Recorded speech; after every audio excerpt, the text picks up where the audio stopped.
नमस्कार स्टूडेंट, मैं आपका आशीष वाजपेयी, एबीसा deputy director Motion education Kota NEET division. और स्टूडेंट्स, आज वो दिन 7th में जिसमें आपने अपना नीट का पेपर दिया है। जी हाँ, और बायोलॉजी का पेपर एवरेज से थोड़ा सा ऊपर था, बहुत अच्छे क्वेश्चन थे। लेकिन हाँ, लास्ट ईयर की तरह स्टेटमेंट 1, स्टेटमेंट 2 और असर्शन रीजन के क्वेश्चन बहुत बढ़िया थे और ज्यादा थे। जी हाँ, मैजा कॉलम भी था, एनसीईआरटी बेस्ड पेपर था, कुछ लाइनें ट्विस्ट की गई थी। तो अब हम जूलॉजी के पेपर के सॉल्यूशन पे काम करेंगे और आपको देंगे। आप अपने क्वेश्चन का आंसर और सॉल्यूशन के साथ मैच करें। आशा करता हूं आपका पेपर बहुत सुपर गया होगा और आप नीट में अपनी सीट श्योर कर रहे होंगे। चलिए स्टार्ट करते हैं स्टूडेंट।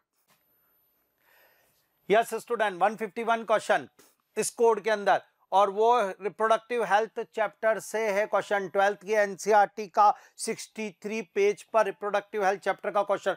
बिल्कुल सिंपल क्वेश्चन, हर बार रिपीट होता है। क्यूरेबल नॉन क्यूरेबल डिजीज का, तो जेनाइटल हर्पिस, एड्स और हेपेटाइटिस बी, ये 3 डिजीज नॉट कंप्लीटली क्यूरेबल में आती है। ये एनसीईआरटी की लाइन है। तो अगर आपसे उसने पूछा कौन सी कंप्लीटली क्यूरेबल, तो इन 3 को छोड़कर, तो हेपेटाइटिस बी तो नॉट है, HIV नॉट है, जेनेटल हर्पिस नॉट है, तो आंसर गया गोनोरिया। 151 का फर्स्ट आंसर गोनोरिया। बहुत सिंपल क्वेश्चन, एनसीईआरटी बेस्ड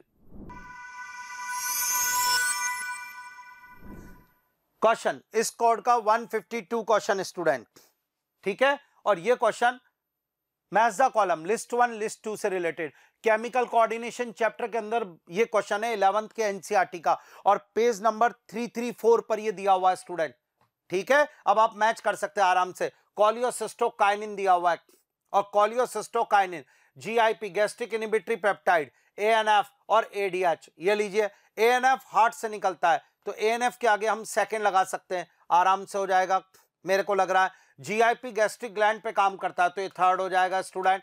ये भी हमारा पॉइंट क्लियर हो जाएगा। मुझे लग रहा है इन दो से मैच करते ही आपका काम हो जाएगा। क्या बोलते हैं साहब, काम हो रहा है नहीं हो रहा है? मैच कर लें आराम से इस क्वेश्चन को। एक बार फिर देख लें, CCK आराम से पेनक्रियाज से मैच कराओ, GIP आप आराम से गैस्ट्रिक ग्लैंड पर, ANF हार्ट से निकलता है, वैसोडायलेटर होता है, एट्रियल नाइट्रोयूरेटिक फैक्टर, और ADH वो किडनी पे जाके काम करता है, निकलता पिट्यूटरी ग्लैंड से। श्योर? तो इस क्वेश्चन के अंदर हमारा आंसर आराम से मैच कर जाएगा, कहीं कोई इश्यू नहीं आएगी। ऑप्शन ए के साथ फोर्थ, 2 ऑप्शन में दिया हुआ है, बी के साथ थर्ड, फोर्थ में ही दिया हुआ है। हमारा आंसर यही मैच हो गया है स्टूडेंट। इस क्वेश्चन का आंसर जाएगा फोर्थ।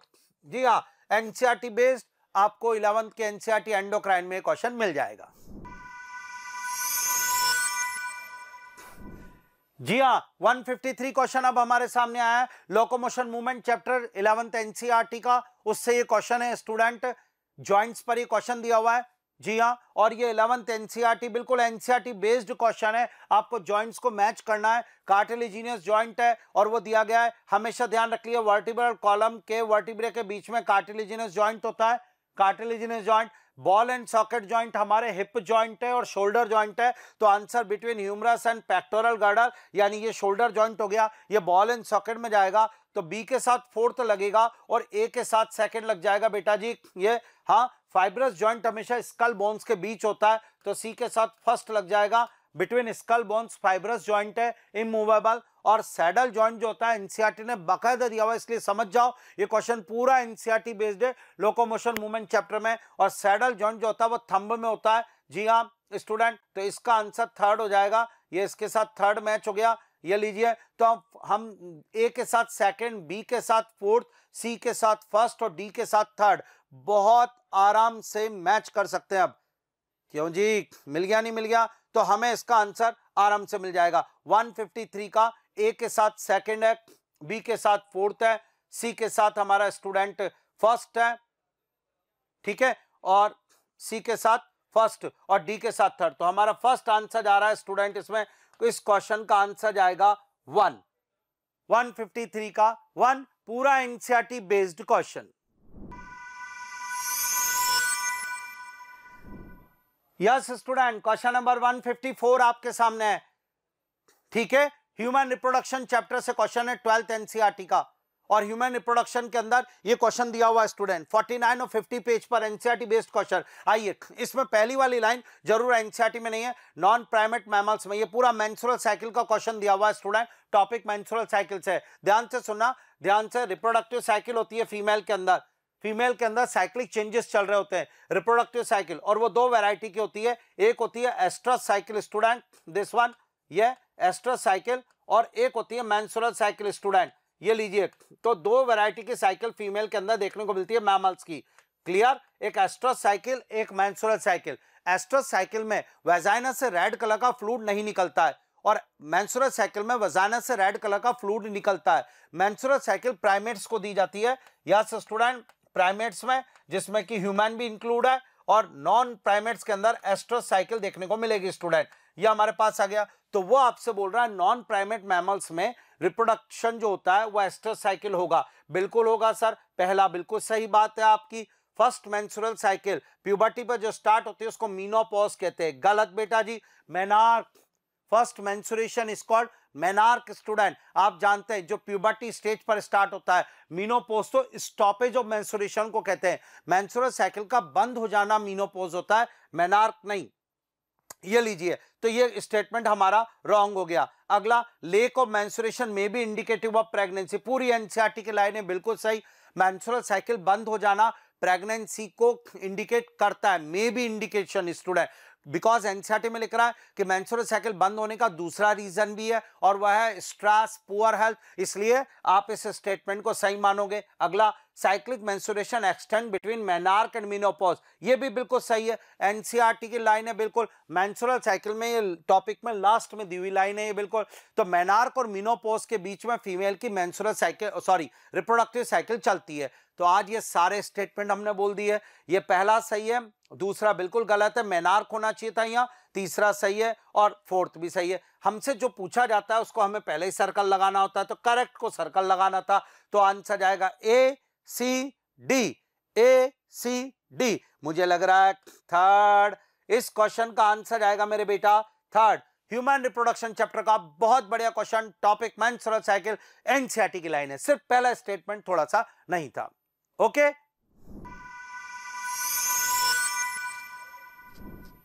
तो बच्चों अपन यहाँ पे F5 कोड डिस्कस कर रहे हैं और उसके जूलॉजी के क्वेश्चन डिस्कस करने वाले हैं कुछ। और बच्चों बेहतरीन क्वेश्चन आए हैं, स्टेटमेंट वाइज क्वेश्चन आए हैं, मैथ्स कॉलम भी बहुत आए हैं, तो पेपर ओवरऑल जो है शानदार रहा है यहाँ पर जूलॉजी का। तो चलिए कुछ क्वेश्चन बच्चों अपन मिलकर डिस्कस करते हैं यहाँ पर।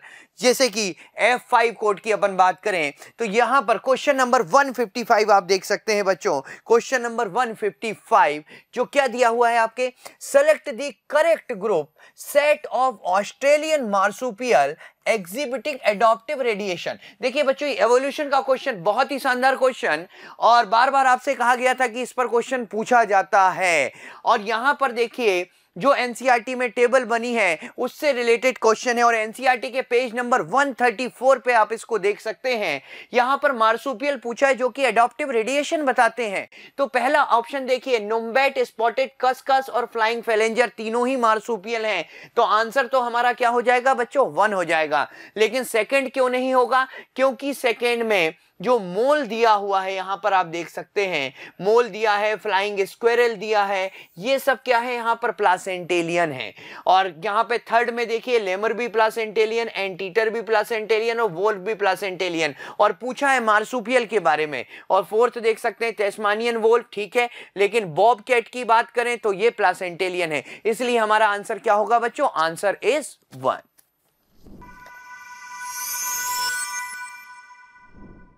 Which of the following function is carried out by cytoskeleton in a cell?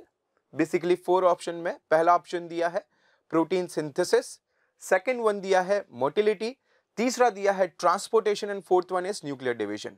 So protein synthesis हम लोग जानते हैं ये राइबोसोम का फंक्शन हो जाएगा। उसके अलावा on page number 136 clearly mentioned है, एनसीईआरटी में क्लियरली मेंशन्ड है 3 फंक्शंस ऑफ साइटोस्केलेटन, जिसमें first one is mechanical support दिया हुआ है, सेकंड वन जो दिया है दैट इज मोटिलिटी।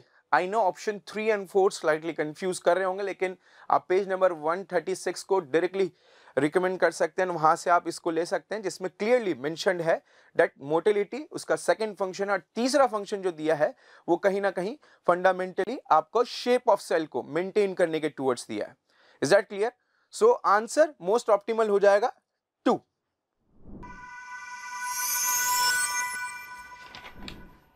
तो क्वेश्चन नंबर 157 बच्चों, एनसीईआरटी का डायरेक्ट क्वेश्चन है, ब्रीदिंग एंड एक्सचेंज चैप्टर का क्वेश्चन है, सब टॉपिक है बेटा pulmonary volume and capacities. Direct question है, पेज नंबर 272 पे दिया हुआ है एनसीईआरटी में। अगर हम फोकस करें इस क्वेश्चन पे तो देखें आपसे पूछा है वाइटल कैपेसिटी ऑफ लंग्स। तो बेटा वाइटल कैपेसिटी कौन सी कैपेसिटी होती है, तो हमने पढ़ रखा है, बहुत अच्छे से याद करें कि ये क्या है बेटा, मैक्सिमम अमाउंट ऑफ एयर जो आप क्या करते हैं, डीपली इंस्पायर करते हैं। मैक्सिमम अमाउंट ऑफ एयर जो आपने क्या किया हो, डीपली इंस्पायर किया हो, मतलब फोर्सफुल इंस्पिरेशन से लिया हो। लेकिन यह कब की बात है, तो यहीं पे पॉइंट है हमारा क्या, कि जब हम डीप इंस्पिरेशन की बात कर रहे हैं तो ये कौन सा डीप इंस्पिरेशन है, जब इससे पहले आपने क्या किया हो बच्चों, फोर्सफुल एक्सपायरेशन। क्या किया हो, फोर्सफुल एक्सपायरेशन। अगर देखें, अगर फोर्सफुल एक्सपायरेशन की बात करें तो फोर्सफुल एक्सपायरेशन के अंदर अपन जो टीवी होती है वो बॉडी से रिलीज कर देते हैं, जो हम नॉर्मली भी करते हैं। दूसरा, हम ईआरवी जो हमारी लंग्स में होती है वो भी फोर्सफुल एक्सपायरेशन में निकाल देते हैं। तो अब बात हो रही है कि कितनी वापस इंस्पायर कर सकते हैं बच्चों, तो टीवी जो खाली करी थी वो भी वापस इंस्पायर करेंगे, आईआरवी आप वापस इंस्पायर करोगे। क्यों करोगे, क्योंकि वो खाली जगह है, वो आपकी एक्स्ट्रा एयर है 2500 to 3000 ml। और ये जो ईआरवी आपने फोर्सफुल एक्सपायरेशन में निकाल दी थी बच्चों, इसको भी आप रीफिल कर लोगे तो ये हो जाएगी आपकी मैक्सिमम, और ये होती है बच्चों क्या, वाइटल कैपेसिटी। तो देखिए यहाँ दे रखा है IRV plus ERV plus TV, यहाँ तक ये सही है, पर इसमें अगर आरवी आप ऐड करोगे तो ये हो जाएगी टोटल लंग कैपेसिटी, जो कि गलत हो जाएगा। दूसरा दे रखा है बेटा IRV plus ERV plus TV, इसमें से इन्होंने माइनस आरवी कर दिया। माइनस नहीं कर सकते, अगर टीएलसी की बात होती, टोटल लंग कैपेसिटी, तो हम इसमें से माइनस कर सकते थे, यहाँ हम इसे माइनस नहीं कर सकते। अगला दे रखा है देखिए आपको IRV plus ERV plus TV, जो कि बिल्कुल सही है, हमारा आंसर भी यही है, TV plus ERV plus IRV. इसको आप वाइस वर्सा भी कर सकते हो। मैक्सिमम अमाउंट ऑफ एयर को अगर डीपली एक्सपायर करोगे तो उससे पहले क्या किया होगा आपने, फोर्सफुल इंस्पायर। तो आपका आंसर क्या आएगा, TV plus IRV plus ERV. ये होती है आपकी वाइटल कैपेसिटी ऑफ लंग्स। ठीक है, तो answer is third option.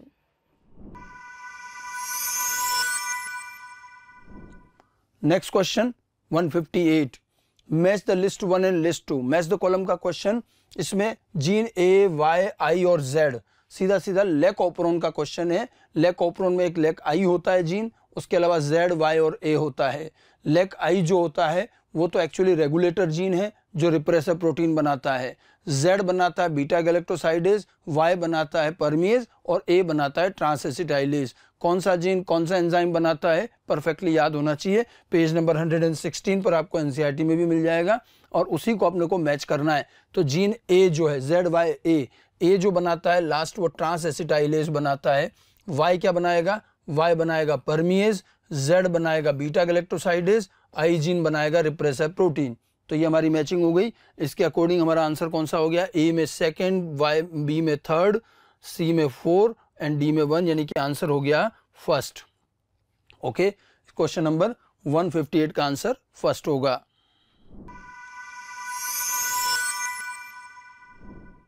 Next question, which one of the following technique does not serve the purpose of early diagnosis of disease for its early treatment।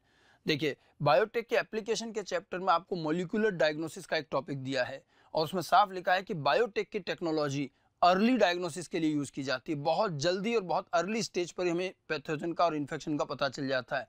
अब वो technique कौन कौन सी है आपको बताई जाती है, पीसीआर है, आरडीएनए टेक्निक है, एलिजा है, ये सब बायोटेक की टेक्निक से जो अर्ली डायग्नोसिस में काम आती है। ये क्या पूछ रहा है आप क्वेश्चन ध्यान से पढ़ेंगे, not serve the purpose of early direction, sorry early diagnosis, मतलब किससे अर्ली डायग्नोसिस नहीं होता है ये पूछा है। अगर आपने इस नोट पे ध्यान नहीं दिया होगा तो क्वेश्चन गलत कर जाओगे। अब आप देखिए सीरम एंड यूरिन एनालिसिस, ये नॉर्मल टेस्टिंग मेथड है, ठीक है, और पीसीआर, उसके बाद एलिजा और rDNA technique. PCR, ELISA, rDNA, ये सब बायोटेक की टेक्निक है, अर्ली डायग्नोसिस में काम आती है।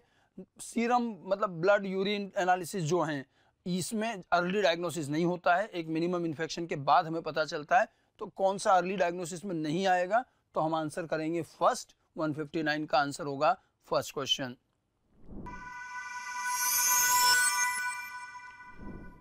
Next question 160 question, broad palm with single palm crease is visible in a person suffering from specific palm character। हम जेनेटिक डिसऑर्डर पढ़ते हैं प्रिंसिपल ऑफ इनहेरिटेंस के चैप्टर में, और उसमें एक डिजीज हम पढ़ते हैं डाउन सिंड्रोम। डाउन सिंड्रोम का जो अफेक्टेड चाइल्ड होता है, जो पर्सन होता है, उसके बहुत थिक कुशन लाइक पाम होते हैं, और उनकी पाम क्रीज भी बहुत स्पेसिफिक 1-2 होती है, जो हमारी नॉर्मल पाम क्रीज होती है वैसी नहीं होती हैं। और ये जो पूरा सिम्टम है ये सिम्टम हमें मिलता है डाउन सिंड्रोम में।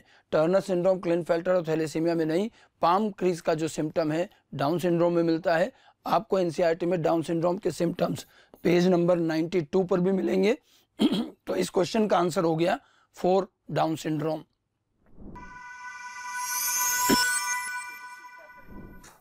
वन 161 क्वेश्चन हमारे सामने फिर आ गया है, और अब फिर ह्यूमन रिप्रोडक्शन चैप्टर का क्वेश्चन है। आइए स्टार्ट करते हैं। ह्यूमन रिप्रोडक्शन 12th एनसीईआरटी का एक बढ़िया क्वेश्चन, पूरा एनसीईआरटी बेस्ड स्टेटमेंट वाला क्वेश्चन है। Vas deferens receive a duct from seminal vesicle. जी हाँ, सेमिनल वेसिकल और वास्ट डिफरेंस फ्यूज होकर इजैकुलेटरी डक्ट बनाते हैं, और वो इजैकुलेटरी डक्ट यूरिथ्रा में ओपन होती है, जो कि स्पर्म को यूरिथ्रा में रिलीज कर देती है। जी हाँ, तो इजैकुलेटरी डक्ट बनाने का काम करेंगे। मैं बिल्कुल सही मानूंगा इस स्टेटमेंट को। अगला वापस फीमेल रिप्रोडक्टिव सिस्टम से लिया गया स्टेटमेंट है, और वह स्टेटमेंट कह रहा है कि सर्विक्स, फीमेल यूट्रस का नैरो पोर्शन सर्विक्स कहलाता है स्टूडेंट। जी हाँ, और सर्विक्स की कैविटी को सर्वाइकल कैनाल कहते हैं, बिल्कुल। और सर्वाइकल कैनाल को वेजाइना के साथ मिलाएंगे तो बर्थ कैनाल बनेगा। बिल्कुल बिल्कुल स्टेटमेंट सही है। बहुत सिंपल क्वेश्चन, एनसीईआरटी बेस्ड, दोनों स्टेटमेंट बिल्कुल करेक्ट है। मुझे लग रहा है 4th आंसर। जी हाँ, इस क्वेश्चन का आंसर जाएगा 4th NCERT based question, 12th NCERT human reproduction का क्वेश्चन। सिंपल स्टेटमेंट दोनों की दोनों, आंसर गया 4th, 161 का 4th।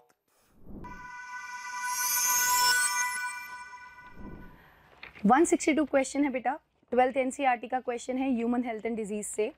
एड्स के बारे में क्वेश्चन है, बहुत सिंपल क्वेश्चन है, डायरेक्ट एनसीईआरटी, पेज नंबर 156 पे दिया हुआ है। अगर आप एचआईवी पढ़ेंगे तो देखिए बेटा, एचआईवी जो वायरस होता है, अगर हम याद करें तो ह्यूमन इम्यूनो डेफिशिएंसी वायरस, ये वायरस नॉर्मली आप जानते हैं जब ह्यूमन बॉडी में एंटर करता है तो ये कौन से सेल को इन्फेक्ट करता है? सबसे पहले बेटा मैक्रोफेज। अब यहाँ पे मैक्रोफेज में ये रेप्लिकेशन करता है, अपना नंबर बढ़ाता है। मैक्रोफेज को हम एचआईवी की फैक्ट्री भी कहते हैं। क्या कहते हैं? एचआईवी की फैक्ट्री। पर क्योंकि अगर हम ऑप्शंस देखें तो यहाँ पे ये ऑप्शंस में आपको मैक्रोफेज कहीं पे भी नज़र नहीं आएगा, तो हम चलते हैं इसके नेक्स्ट स्टेप पे। और नेक्स्ट स्टेप क्या है बच्चों? कि मैक्रोफेज को में ये रेप्लिकेट करके नेक्स्ट कौन से सेल को इन्फेक्ट करता है? ये टी हेल्पर सेल को रिफ्लेक्ट करता है। तो यहाँ जो टी हेल्पर सेल है, इनको ये जब जाके इन्फेक्ट करेगा तो इनकी भी मशीनरी यूज़ करके पहले ये क्या करेगा बच्चों?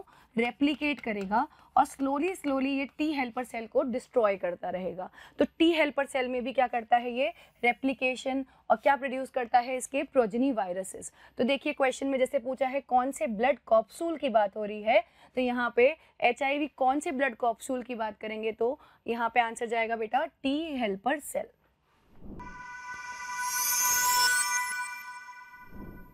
तो बच्चों यहां पर बात करते हैं अपन क्वेश्चन नंबर 163 की।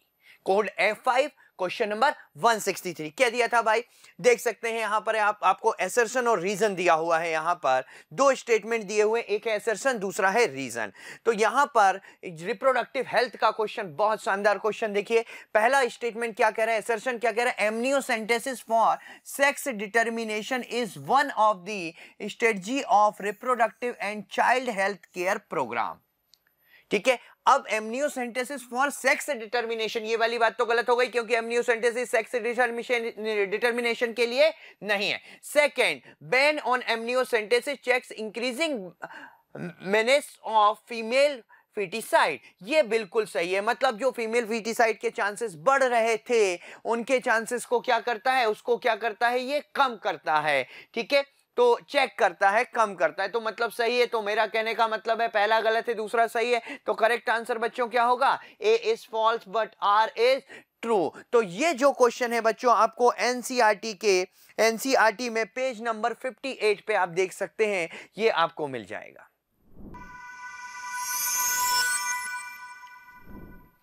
तो बच्चों कोड F5 क्वेश्चन नंबर 164। तो 164 की बात करें बच्चों, सेंसरी ऑर्गन का क्वेश्चन, आई का क्वेश्चन देख सकते हैं आप यहाँ पर क्या बोला हुआ है, match the column. Phobia, phobia क्या है बच्चों? तो फोबिया के लिए आ जाएगा point of greatest visual equity और रेजोल्यूशन। सेकंड बोला बी के लिए आइरिस बोला हुआ है, visible coloured portion of I that regulate diameter of प्यूपिल।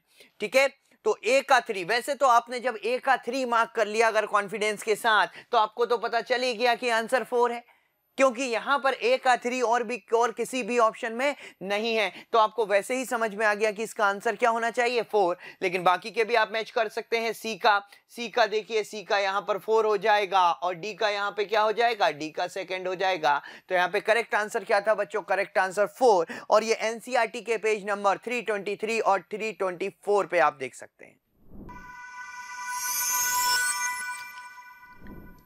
बच्चों code F5 question number 165 question क्या कह रहा है बच्चों, देखते हैं।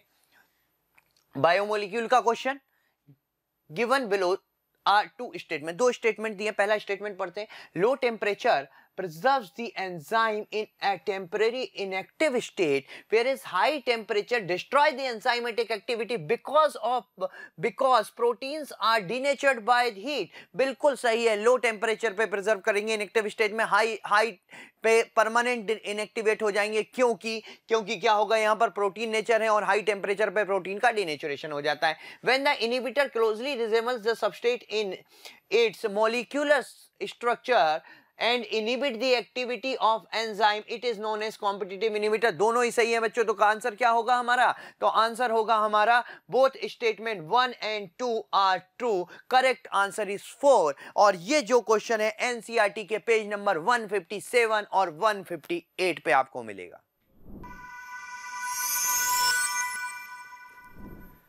यस 166 क्वेश्चन स्टूडेंट, बहुत बढ़िया क्वेश्चन।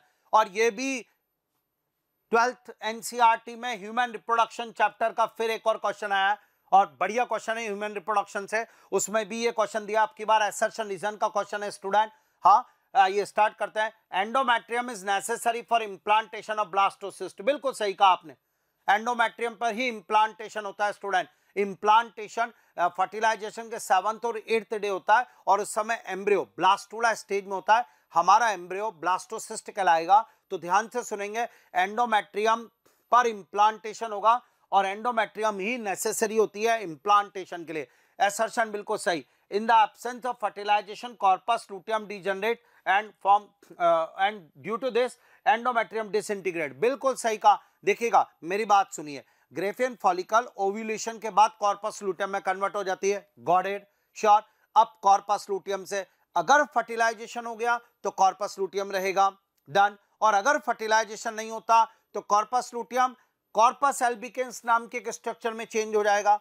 मानते हो इस बात को? और जैसे कॉर्पस एल्बिकेंस में बदलेगा, एंडोमेट्रियम पूरी की पूरी डिसइंटीग्रेट हो जाएगी और तभी तो मेंस्ट्रुअल साइकिल होगा। तो दोबारा सुनना, in the absence of fertilization corpus luteum change into corpus albicans, progesterone का सीक्रेशन हुआ बंद, एंडोमेट्रियम हुई डिसइंटीग्रेट और मेंस्ट्रुअल साइकिल अकर। ये पूरा स्टेटमेंट होता है। आइए, या absence of fertilization corpus luteum degenerate integrate of endometrium, तो ये स्टेटमेंट भी सही है। दोनों बिल्कुल करेक्ट स्टेटमेंट है। बट आप में असर्शन रीजन, मैंने अपने लाइव असर्शन रीजन के सेशन में आपसे कहा था, असर्शन और रीजन को एक साथ अगर दोनों करेक्ट निकले तो बिकॉज लगा के बोलो। क्या आप चेक कर सकते हो? उसको चेक करते हैं। Endometrium is necessary for implantation of blastocyst because absence of fertilization corpus luteum. ना ना ना ना ना ना, कोई रिलेशन ही नहीं है भैया, इसलिए आंसर दूंगा। दोनों करेक्ट है बट रीजन नहीं एक्सप्लेन कर रहा है, इसलिए इस क्वेश्चन का आंसर फर्स्ट। जी हाँ, आज के बाद 166 क्वेश्चन का आंसर जाएगा फर्स्ट, क्योंकि एक्सप्लेनेशन नहीं हुआ है। Okay student. तो बच्चों कोड F5 क्वेश्चन नंबर 167 पहला स्टेटमेंट कह रहा है a protein is imagined as a line the left end represent by first amino acid C terminal and the right end represented by last amino acid N terminal। ये वाली बात क्या हो गई बच्चों, ये वाली बात गलत हो गई क्योंकि लेफ्ट एंड N होता है, राइट एंड जो होता है वो C होता है। Adult human haemoglobin consist of 4 सब यूनिट, 2 सब यूनिट ऑफ अल्फा एंड 2 सब यूनिट ऑफ बीटा, ये भी करेक्ट है। तो बच्चों यहाँ पर क्या करना है, करेक्ट आंसर देखना है हमें। तो हमें पता है कि हमारा जो स्टेटमेंट 1 है वो इनकरेक्ट है, स्टेटमेंट 1 जो होगा वो इनकरेक्ट है, स्टेटमेंट 2 करेक्ट है। तो करेक्ट आंसर क्या होगा, करेक्ट आंसर इज 3। और इसको आप पेज नंबर एनसीईआरटी के पेज नंबर 149 और 150 पे देख सकते हैं। 168 क्वेश्चन डाइजेशन चैप्टर से बच्चों 11th NCERT. Again very simple question, देखिए क्या है question. Once the undigested and unabsorbed substances, क्या होते हैं बच्चों अनडाइजेस्टेड एंड अनअब्जॉर्ब्ड, फीसेस होते हैं बेटा, है ना। ये किस में एंटर करते हैं, सीकम। सीकम क्या है बच्चों, सीकम लार्ज इंटेस्टाइन का पहला पार्ट है, याद करें। इसका मतलब यहाँ पे बात हो रही है कि ये स्मॉल इंटेस्टाइन में जब पूरा डाइजेशन हो चुका है, इसके बाद जब ये किस में एंटर करते हैं, लार्ज इंटेस्टाइन में। किस में एंटर करते हैं बताइए, लार्ज इंटेस्टाइन में। तो ये पहला पार्ट होता है सीकम। तो देखिए यहाँ पे लार्ज इंटेस्टाइन से पहले स्मॉल इंटेस्टाइन का लास्ट पार्ट आता है बेटा, जिसे आप कहते हैं इलियम, जो हाईली कॉइल्ड पार्ट है ना। और ये किस में ओपन होता है, ये फिर लार्ज इंटेस्टाइन के सीकम में। क्वेश्चन में देखिए क्या पूछ रहा है, there backflow is prevented by. अब यहाँ पे जब फूड आ चुका है अनडाइजेस्टेड, तो इसको वापस पीछे जाने से कौन रोकेगा। तो यहाँ पे बीच में एक क्या होती है, वॉल्व होती है, और इस वॉल्व को बोलते हैं बेटा हम ileocaecal valve. Very direct question, ये आपको एनसीईआरटी में पेज नंबर 264 पे मिलेगा। So answer is ileocaecal valve. बाकी ऑप्शंस अगर देखें, गैस्ट्रोइसोफेजियल बच्चों, ईसोफेगस और आपके स्टमक के बीच में मिलेगी आपको। पाइलोरिक, जहाँ पे स्टमक एंड होता है, लार्ज इंटेस्टाइन में खुलता है, वहाँ मिलता है बेटा। स्फिंक्टर ऑफ ओडी जो है हिपैटो पेनक्रियाटिक डक्ट की ओपनिंग पे होती है। तो देखिए ये सब रिलेटेड हैं, पर आपको ध्यान रखना है कि इलियम से जब सीकम में एंटर करेगा तो यहाँ प्रेजेंट होगी ileocaecal valve. So the answer is first option.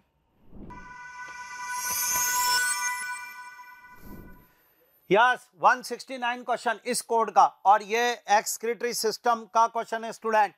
Excretory system का क्वेश्चन 11th एनसीईआरटी का, पूरा एनसीईआरटी बेस्ड क्वेश्चन दिया गया है एनसीईआरटी के अंदर एक्सक्रीटरी सिस्टम में। आइए मैं बात करना चाहूंगा, असर्शन रीजन का क्वेश्चन दिया है दोबारा। Nephrons are 2 type, cortical and juxtamedullary. बिल्कुल सही कहा, कॉर्टेक्स और मेडुला में cortical nephron, juxtamedullary nephron. बार बार हम लोग ऐसे याद करते थे। कॉर्टिकल नेफ्रॉन टोटल नेफ्रॉन का 85% होता है, हेनलेस लूप उसमें शॉर्ट होता है। जस्टा मेडुलरी नेफ्रॉन जो होता है वो 15% होता है, उसमें हेनलेस लूप वेरी लॉन्ग होता है, रन्स डीप इनटू मेडुला। यही लाइन है ना, आज स्टार्ट। तो 2 वैरायटी के, बिल्कुल सही।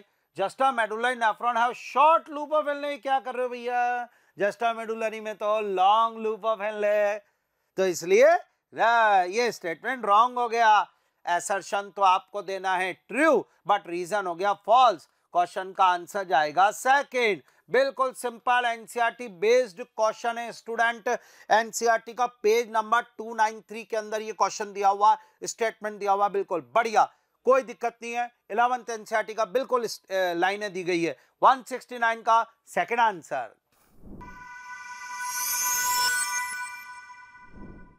Next question 170।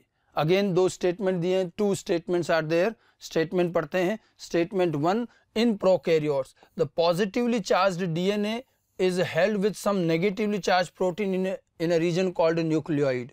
अब ये क्वेश्चन आया है पैकेजिंग में से, मॉलिक्यूलर बेसिस ऑफ इनहेरिटेंस के पैकेजिंग चैप्टर में से, पेज नंबर 99 पर मिलेगा आपको। ओके, लेकिन अब आप देखिए इसमें क्या प्रॉब्लम है। प्रोकैरियोट्स हो चाहे यूकैरियोट्स हो, डीएनए जो होता है वो नेगेटिवली चार्ज होता है, पॉजिटिवली चार्ज नहीं होता। तो यहाँ अगर ये लिख रहा है पॉजिटिवली चार्ज डीएनए, तो वैसे गलत हो गया, स्टेटमेंट 1 कर इनकरेक्ट। सेकंड देखो, in eukaryotes the negatively charge DNA is wrapped around the positively charge histone octamer to form nucleosome. Histone protein basic protein positively charged है, उस पर नेगेटिवली चार्ज डीएनए की रैपिंग की जाती है, तब न्यूक्लियोसोम बनता है। स्टेटमेंट 2 बिल्कुल सही है, यानी कि 1 इनकरेक्ट है, 2 वाला करेक्ट है। हमारा आंसर कौन सा हो जाएगा इसके अंदर? Statement 1 incorrect but statement 2 is correct. Answer 3 होगा क्वेश्चन नंबर 170 का आंसर 3।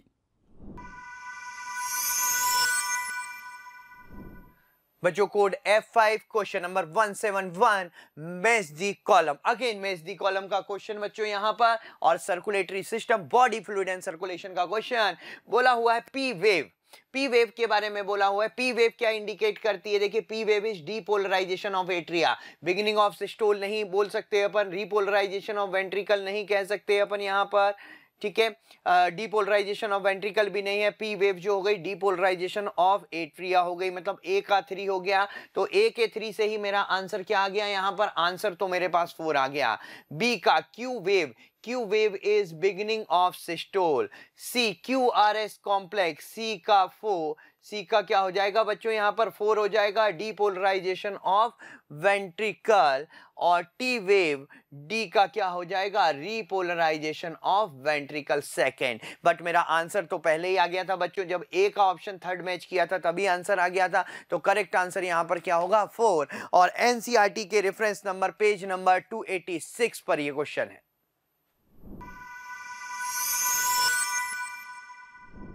चलिए बच्चों देखते हैं ये next question. Match the list 1 with list second. आपको ये सारी चीज़ें बच्चों कंपटीशन और इन सब में मिलेंगी, ऑर्गेनिज्म एंड पॉपुलेशन में। और वहाँ आप देखिएगा पेज नंबर 234, 236 एंड 237 पे ये सारे इंटरैक्शंस मिल जाएंगे। इन इंटरैक्शंस में आप चेक करिएगा तो देखिए इंटरैक्टिंग स्पीशीज इधर दिया हुआ है, नेम इंटरैक्शन। अब आप सोचिए लेपर्ड है, लेपर्ड है ना, तो लेपर्ड है और लायन है फॉरेस्ट और ग्रासलैंड में, तो इसका क्या रिलेशन होगा? लेपर्ड और लायन दोनों सेम प्रे के लिए यानी सेम अपने शिकार के लिए आपस में ही कम्पीट करते हैं, तो क्या कहोगे? दोनों का तो लेवल सेम है ना बच्चों, टॉप कार्निवर है। तो आपको बताना है ये दोनों क्या है? कंपटीशन में आ जाएंगे। ये हो गया कंपटीशन। दूसरा देखते हैं, a cuckoo laying egg in crow's nest. आपको पता है कोयल अपने अंडे क्रो के नेस्ट में देती है और दोनों के अंडे का कलर, पैटर्न, साइज सेम होता है, इसे क्रो नहीं पहचान सकता है। तो ये यहाँ क्या होता है? एग ले करने के लिए दूसरे पर जो है उसके नेस्ट पे डिपेंडेंट है, तो इसको हम कहते हैं बच्चों ब्रूड पैरासिटिज्म। यहाँ से मैच कर दोगे, ब्रूड पैरासिटिज्म। नेक्स्ट आते हैं, नेक्स्ट आप देखिए इसमें कॉम्बिनेशन क्या दिया हुआ है? Fungi and root of higher plant in mycorrhiza. अभी हम लोगों ने बोला था म्यूचुअलिज्म, जानते हो? ऐसे प्लांट्स, हायर प्लांट्स जिनकी रूट में बच्चों रूट हेयर्स नहीं होते हैं, अगर रूट हेयर्स नहीं होंगे तो वाटर मिनरल कैसे एब्जॉर्ब करेगा? जानते हो, इसीलिए वहाँ पर बच्चों फंगल एसोसिएशन है और इसी को हम कहते हैं माइकोराइजा। तो फंगस क्या करता है? वाटर मिनरल एब्जॉर्ब करके भैया प्लांट की रूट को दे देगा और प्लांट की रूट से फूड ले लेगा, दोनों म्यूचुअली बेनिफिटेड है। That's why this relation is called mutualism. तो इसको आप यहाँ पर बच्चों म्यूचुअलिज्म में दे देंगे। अब एक ही बचता है, ये कॉमन है, क्या है? Cattle egret and cattle in a field. किसी फील्ड में घूमता हुआ कोई कैटल है और उस कैटल के ऊपर, मवेशी के ऊपर कैटल ईग्रेट बर्ड है। जानते हो वो जो कैटल है वो क्रश करता हुआ वेजिटेशन को जाएगा, इससे जो भी वर्म्स, जो भी इंसेक्ट्स वगैरह हैं उसके अंदर वो फ्लश आउट हो जाते हैं, दिख जाते हैं और कैटल ईग्रेट उसको खा लेती है। अब सवाल उठता है कि अगर कैटल ईग्रेट ने उसको खा लिया, ईग्रेट बर्ड ने, तो ईग्रेट बर्ड ने अगर उसको खा लिया तो बर्ड को तो फ़ायदा मिला, क्या कैटल को कोई प्रॉब्लम है? कोई प्रॉब्लम नहीं है, उसके ऊपर कितने भी बर्ड्स बैठ जाएं उसको कोई फ़र्क नहीं पड़ता, ना उसको कोई लॉस है। तो इंटरेक्शन क्या है बच्चों? कॉमेंसलिज्म है, डायरेक्ट लिखना है। तो अब आपको यही लिखना है, ए का फर्स्ट, बी का सेकंड, सी का थर्ड। जल्दी से चेक कर लो कहाँ है। ए का फर्स्ट, बी का सेकंड, सी का थर्ड, फोर्थ ये है और करेक्ट आंसर बच्चों यहाँ पर क्या हो जाएगा? Fourth. Question number 173 which one of the following symbol represent mating between relatives human pedigree analysis? mating between relatives यानी कि marriages between close relatives, जिसको हम consanguineous marriage कहते हैं। human pedigree analysis में consanguineous marriage, relatives marriage के लिए जो symbol दिया जाता है, मेल और फीमेल के symbol में हम डबल लाइन करते हैं, ये वाला symbol रहेगा। डायरेक्ट एनसीईआरटी का आपको सिंबल वाला जो चार्ट है उसमें भी ये चीज मिल जाएगी। सिंगल लाइन होती है वो मेटिंग को है, और डबल लाइन क्लोज रिलेटिव्स की मेटिंग को दिखाता है। पेज नंबर 88 एनसीईआरटी के अंदर आपको इसका रेफरेंस भी मिल जाएगा। सो इस क्वेश्चन 173 का आंसर 1 होगा। चलिए बच्चों देखते हैं इस नेक्स्ट क्वेश्चन को। यहाँ पे बताना है which of the following statement is correct. ठीक है, चलिए देखिए, biomagnification refers to increase concentration. बच्चों ये आप देखिएगा इन्वायरमेंटल इश्यूज़ का है। इन्वायरमेंटल इश्यूज़ में आपको इकोलॉजी का चैप्टर है और 275-276 पेज नंबर पे आपको ये मिल जाएगा। इन्वायरमेंटल इश्यूज़ में दिया हुआ एक स्टेटमेंट कि biomagnification refers to increase concentration of the toxic and successive trophic level. ठीक है, तो बिल्कुल करेक्ट है भाई। आपको बताना है कोई टॉक्सिक या पॉइजनस चीज़ है, पानी में घोल दी गई। अब पानी से किस में जाएगा? पहले तो फाइटोप्लैंक्टन्स में जाएगा, उसमें एक्यूमुलेट होगा, क्योंकि ना तो वो उसको मेटाबोलाइज कर रहा है और ना ही एक्सक्रीट कर रहा है, राइट। फाइटोप्लैंक्टन्स को कौन खाएगा? खूब सारे फाइटोप्लैंक्टन्स को जू प्लैंक्टन्स खा लेंगे, उनके पास और ज़्यादा हो जाएगा। खूब सारे जू प्लैंक्टन्स को बच्चों स्मॉल फिश खा लेंगी, खूब सारी स्मॉल फिश को बड़ी लार्ज फिश खा लेगी, और खूब सारी फिश को फिश ईटिंग बर्ड खा लेगी। इस तरह से धीरे धीरे क्या होगा? सक्सेसिव धीरे धीरे बच्चों सक्सेसिव ट्रॉफिक लेवल पर जाकर के टॉक्सिक केमिकल का एक्यूमुलेशन हो जाता है, इकट्ठा हो जाएंगे ये। इसे ही हम कहते हैं बायोमैग्निफिकेशन। तो करेक्ट है, देखो biomagnification refers to increase concentration of toxic and at successive trophic level. सही है।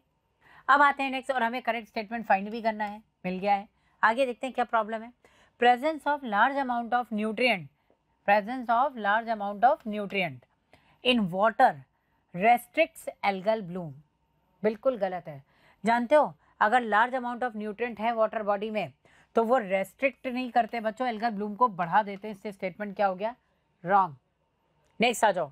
Algal Bloom decreases fish mortality. Wrong बच्चों, ये फिश मोर्टेलिटी को डिक्रीज नहीं करता है बल्कि इंक्रीज कर देता है। अगर एल्गल ब्लूम हो गया, सरफेस कवर हो गई, तो आप सोचिए सनलाइट अंदर नहीं जा रही है, उससे क्या होगा? सबमर्ज्ड हाइड्रोफाइट्स जो हैं वो डेड हो गए, तो जो डिजॉल्व ऑक्सीजन थी वो उनको डिकम्पोज करने में यूज हो गई, और ऑक्सीजन की कमी होने से फिश की डेथ हो जाएगी। तो एल्गल ब्लूम डिक्रीजेस नहीं, increases fish mortality. Fish mortality को बच्चों ये इंक्रीज करते हैं, राइट।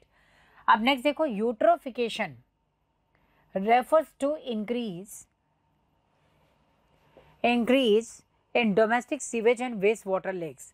बच्चों यहाँ वेस्ट वाटर, ये गलत है, वेस्ट वाटर से नहीं होता। आपको लिखा गया eutrophication refers to increase domestic sewage and waste water in lakes, नहीं, वेस्ट वाटर रॉन्ग है यहाँ पर, इससे स्टेटमेंट रॉन्ग हो जाएगा।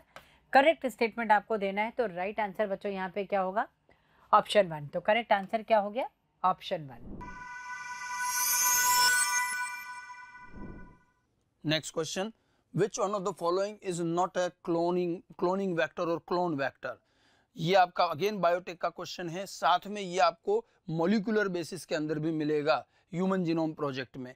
क्लोनिंग वेक्टर, जो हमारे वेक्टर जीन ट्रांसफर करने में काम आते हैं उनको क्लोनिंग वेक्टर भी कहते हैं, क्योंकि उनमें रेस्ट्रिक्शन साइट होती है जहां पर हम जीन को जोड़ते हैं, और जब ORI से वो मल्टीप्लाई होता है तो हमारे DNA की भी क्लोनिंग हो जाती है। ठीक है, तो क्लोनिंग वेक्टर कौन कौन से हैं? YAC, BAC, ये दोनों आपको ह्यूमन जीनोम प्रोजेक्ट के अंदर दे रखे हैं, और PBR322 ये आपको बायोटेक के अंदर दिया हुआ है। ठीक है, PBR322 का तो डायग्राम भी बना हुआ है, NCERT पेज नंबर 119 एंड 199 दोनों पर मिलेगा। कौन सा क्लोनिंग वेक्टर नहीं है?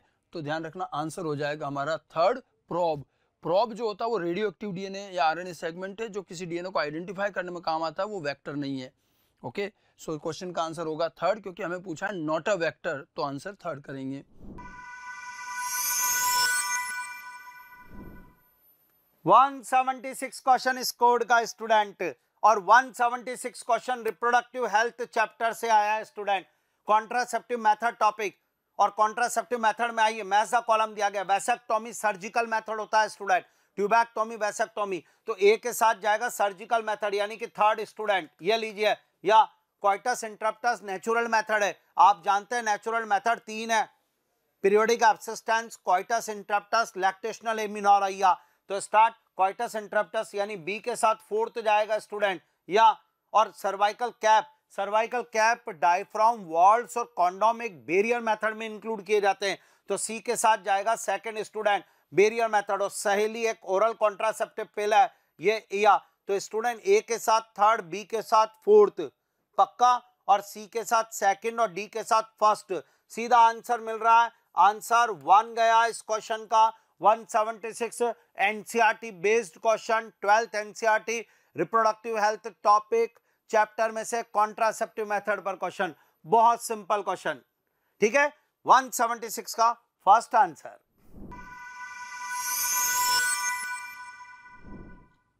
Next question 177, given below are the two statement, दो स्टेटमेंट दिए हैं, पहले स्टेटमेंट पढ़ते हैं। Statement 1, RNA mutates at faster rate. RNA बड़ा अनस्टेबल होता है, हाईली फ्रेजाइल, लायबल होता है और इसीलिए बहुत जल्दी उसके अंदर चेंजेस आते हैं, उसकी म्यूटेशन रेट बड़ी हाई होती है, हम पढ़ते भी हैं। डीएनए के कंपैरिजन में आरएनए जल्दी म्यूटेट करता है फास्ट रेट पे, तो बिल्कुल सही स्टेटमेंट है। Second, viruses having RNA genome and shorter life span mutate and evolve faster. देखिए, RNA as a genetic material अब कुछ वायरस में बचा है, हालांकि वायरस में डीएनए जेनेटिक मटेरियल भी है, लेकिन जिन वायरस में आरएनए जेनेटिक मटेरियल है उनका लाइफ स्पैन भी छोटा होता है और साथ में आरएनए होने की वजह से वो बहुत जल्दी म्यूटेट भी करते हैं और इसलिए उनका इवोल्यूशन की रेट भी बड़ी हाई होती है। आपको दोनों स्टेटमेंट एनसीईआरटी में पेज नंबर 103 पर मिलेंगे और दोनों स्टेटमेंट करेक्ट है, तो हमारा आंसर हो जाएगा statement 1 and 2 both are correct, answer 4 हो जाएगा। Okay,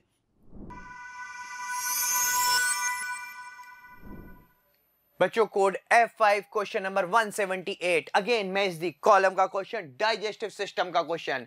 peptic cell, peptic cell के बारे में बात कर रहा है बच्चों, बताइए पेप्टिक सेल क्या करेंगी।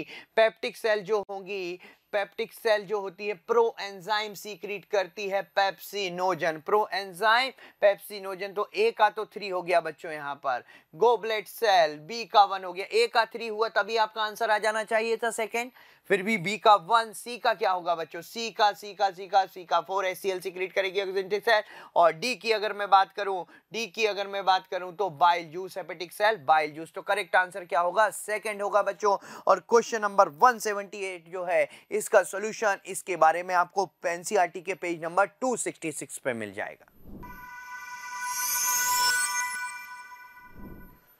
क्वेश्चन नंबर 179 स्टूडेंट, और ये 12th एनसीईआरटी का वापस human health and disease chapter से क्वेश्चन है। ह्यूमन हेल्थ एंड डिजीज से बिल्कुल एनसीईआरटी बेस्ड क्वेश्चन है।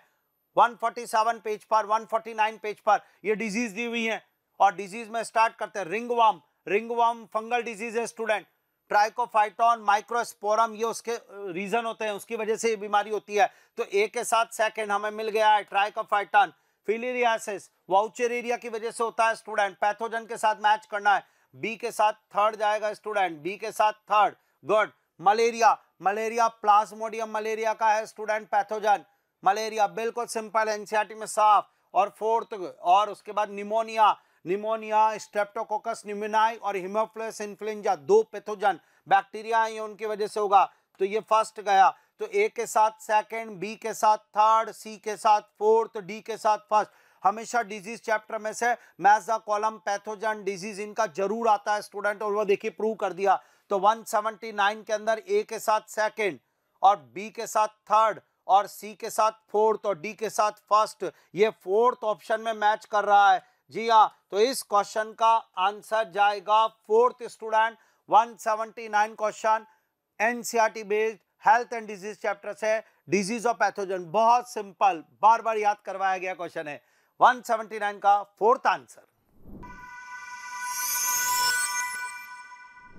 नेक्स्ट दिया हुआ है, which of the following are not considered as a part of endomembrane system? So first दिया है mitochondria, second one is ER, C जो दिया है chloroplast, D दे रखा है Golgi complex and E दे रखा है peroxisomes. So fundamentally यहाँ पर हमें endomembrane system के कौन हिस्सा नहीं है वो ढूंढने हैं।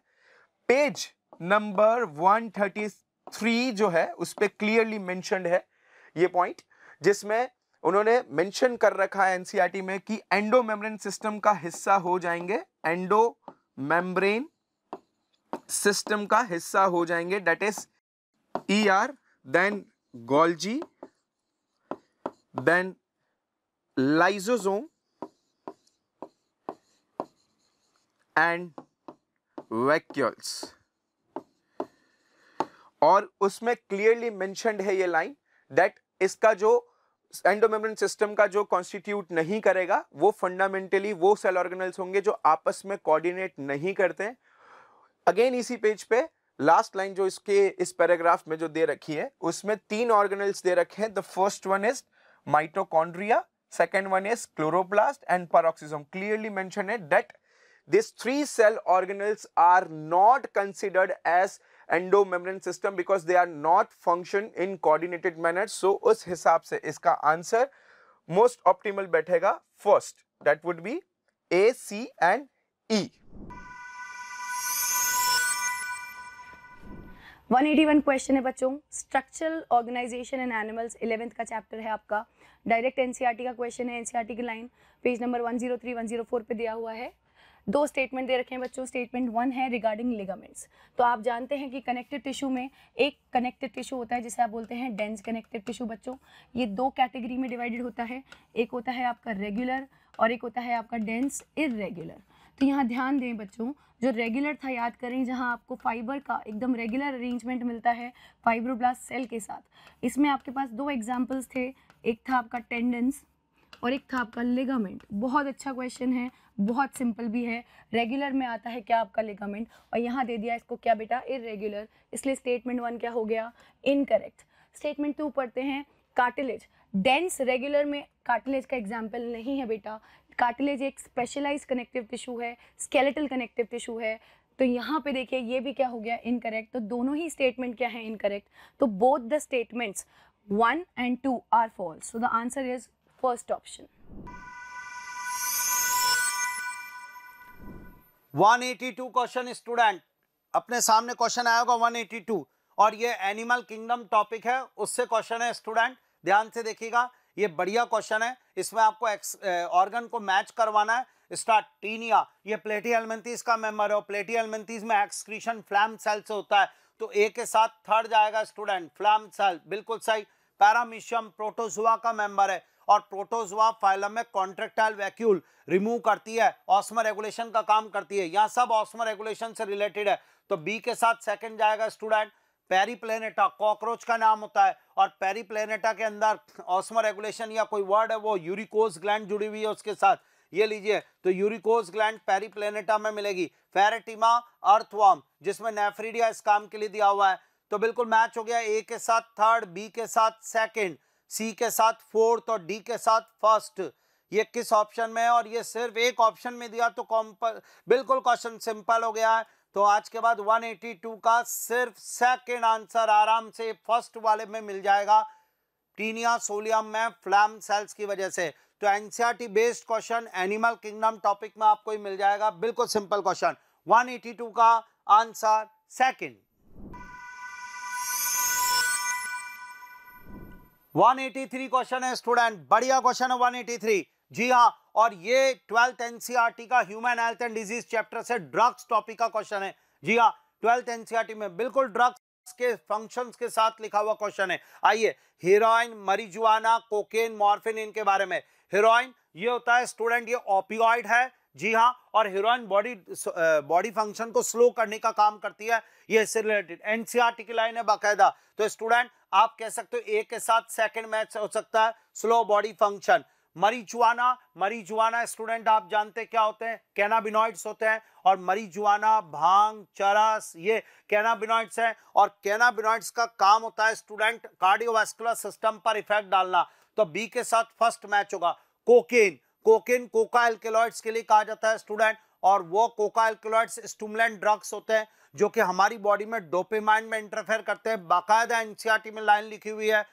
जी हाँ, ड्रग्स टॉपिक में यस। तो आप कह सकते हैं कि कोकेन जो होते हैं वो interfere with the transport of dopamine. Fourth, और मॉर्फिन के लिए तो पावरफुल पेन किलर, जो बार बार बोला गया कि सर्जरी के टाइम पर यूज हो रहा है, मॉर्फिन पावरफुल पेन किलर। तो इसके साथ थर्ड मैच कर जाएगा स्टूडेंट, ए के साथ सेकंड, बी के साथ फर्स्ट, सी के साथ फोर्थ, डी के साथ थर्ड। अब ये किस में मिल रहा है वो आप देख सकते हैं, वो सिर्फ एक ऑप्शन में है और वह है आंसर फोर्थ स्टूडेंट, जिसमें हमें हमारी बात मिल रही है 12th एनसीईआरटी का human health and disease topic में से ये क्वेश्चन है स्टूडेंट। 183 ड्रग्स टॉपिक का बढ़िया क्वेश्चन है और इसका आंसर आएगा 4th। जी हाँ स्टूडेंट। चलिए बच्चों देखते हैं ये नेक्स्ट क्वेश्चन। इसमें आपको बताना है given below are two statements. पहला दिया हुआ है इलेक्ट्रोस्टैटिक प्रेसिपिटेटर। पहली बात तो इलेक्ट्रोस्टैटिक प्रेसिपिटेटर कहाँ दिया हुआ है बच्चों, आपको बताना है एनवायरमेंटल इश्यूज़ में है 271 पेज नंबर पर। एनवायरमेंटल इश्यूज़ में आपको दिया गया है। डायरेक्ट यहाँ से स्टेटमेंट बेस्ड क्वेश्चन है। Electrostatic precipitator is most widely used in thermal power plant. बिल्कुल सही है।